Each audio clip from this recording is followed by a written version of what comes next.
Hi guys, I'm here. Kahigising ko lang. It's already 9 a.m. and it's Chuseok, so wala masyadong tao sa school. Ako lang tsaka yung roommate ko yung nandito sa floor namin. And then, I'm so sick.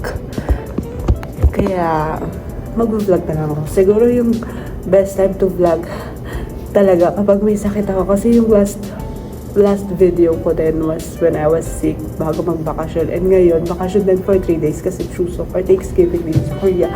Pero I'm so sick, so I have here my mask. And then, I went to my friend's room na din sa 3rd floor. Humingi ako ng paracetamol. Kasi wala ding open na hospital since holiday nga. So, iinumin ko to. But before that, kukuha muna ako ng breakfast ko kasi nasa taas. Yung breakfast namin ngayon, hindi siya sinerve sa restaurant kasi nga holiday, nasa taas lang siya. So, wait lang. Nag-worry ako baka COVID to kasi sobrang sakit ng dita ko and nagsusuka ako. And then, hindi naman ako nilalamig. Pero masakit din yung ulo ko. And mainit ako. So, ayan. Kain na ako. Ito yung floor namin. 2nd floor. Kasi nagpalipat na ako. Unlike before na nasa 3rd floor.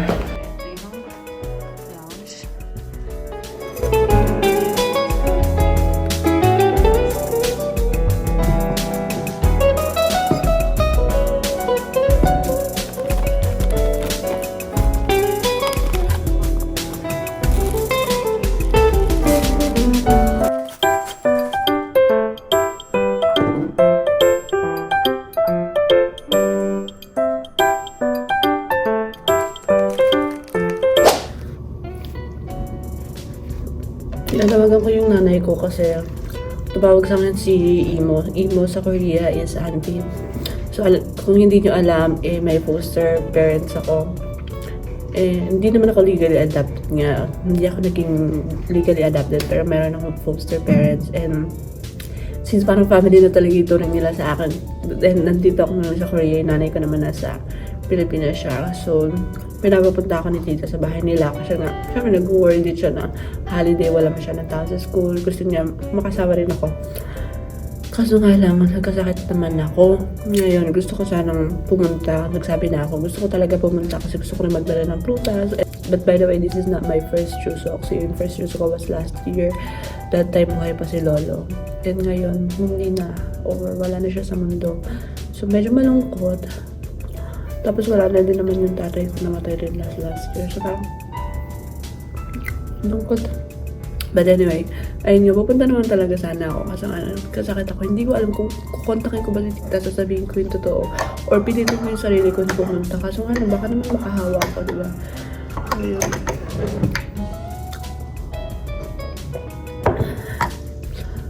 Anyway, sobrang tahimik dito sa school. Meron pala ako isa pang dormmate.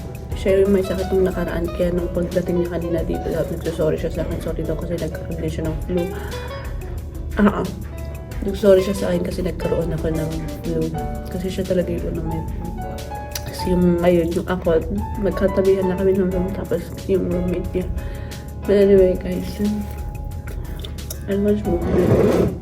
Kapag hindi ko talaga kinaya, hindi ko alam kung naririnig niyo kung maayos. Sobrang barado yung ilong ko. Wala naman akong ilong. Tapos barado pa.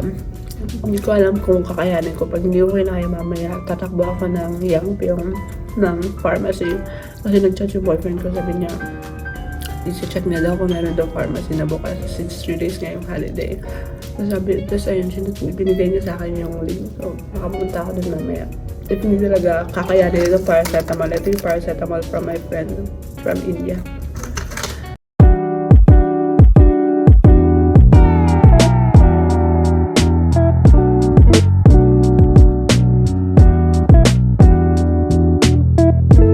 Parang it's been 6 months or basta it's been a while na nung nanood ako ng Netflix and ngayon na lang ulit kasi nakita ko dun sa thumbnail nila si Kim Woo-bin sobrang idol ko si Kim Woo-bin pinanood ko siya, meron siyang 1 hour and 49 minutes na movie sa Netflix. Sobrang worth it!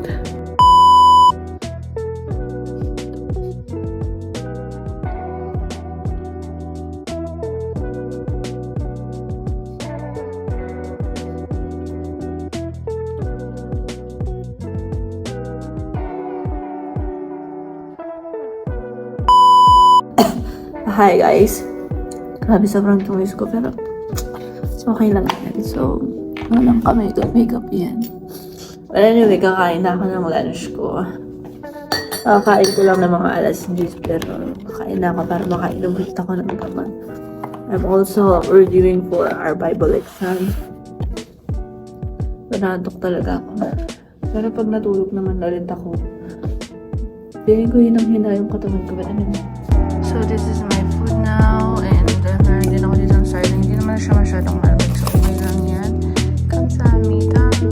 And then meron ako din ako.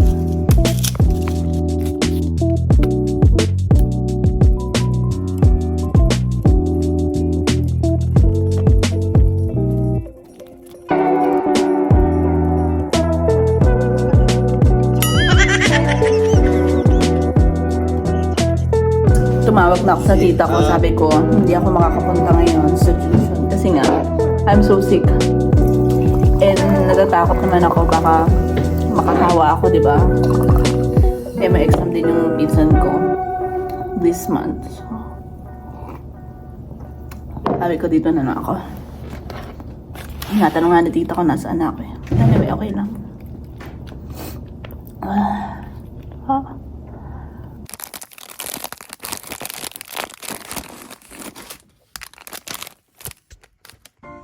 So, meron na ako siyang coffee.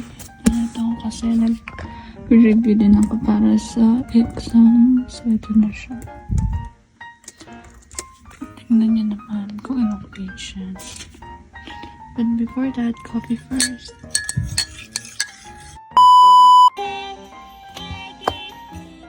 너무 귀여워.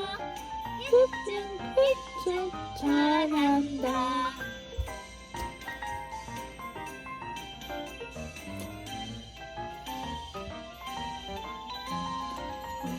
하루가 한 집이 있어. 아빠고 엄마고 애기고 아빠고 뚱뚱해. 엄마고 뭔가 싫대. 애기고 너무 귀여워. So guys, this is my third meal for the day. Mag-dinner na ako and let's eat. So meron tayo ditong rice na konti lang siya and then tongkaso, vegetables, and then yan, may soup. Tapos syempre dahil Pilipina ako, meron akong extra rice.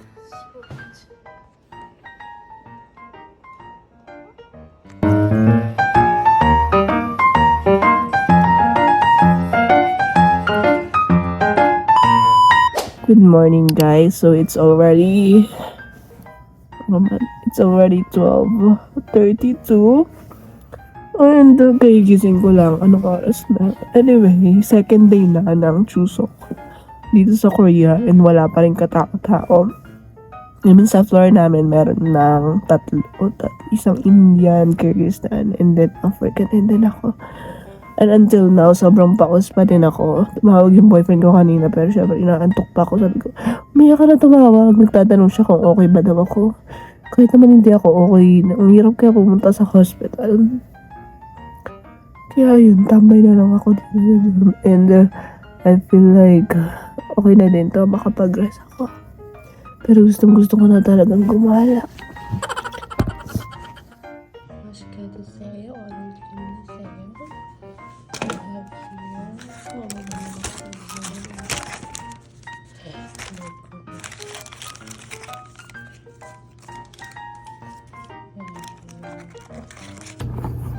Kain guys. So, hindi ko ina-expect na mag-i-stay lang ako dito sa dorm for 3 days during Chuseok. Kasi alam niyo naman ako, diba? Sobrang gala ako. But anyway, kailangan ko mag-stay kasi nga may sakit ako. Let's eat this. Kita niyo ba?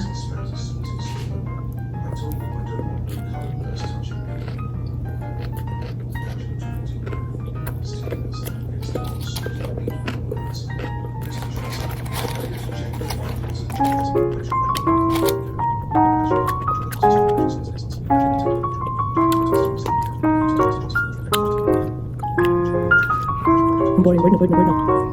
Siyempre, feeling nito.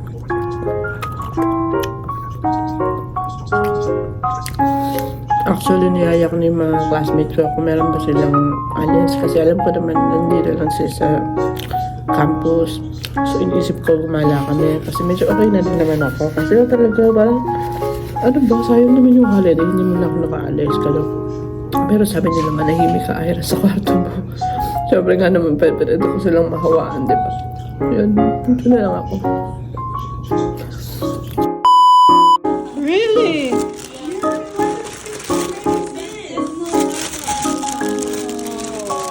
It's okay. Wow, we got chicken. Yummy. Thank you so much. So guys, for today's video, ito naman ginawa ko. Nandito ako. Kanina pa, pero yeah. Ang tunis ko na, diba? Nag-relief na ako. Dahil ang dami na din naman. Super init. Grabe yung humidity. Pero okay lang. Kasi hindi naman tayo mga-arte for today's video. So bye guys.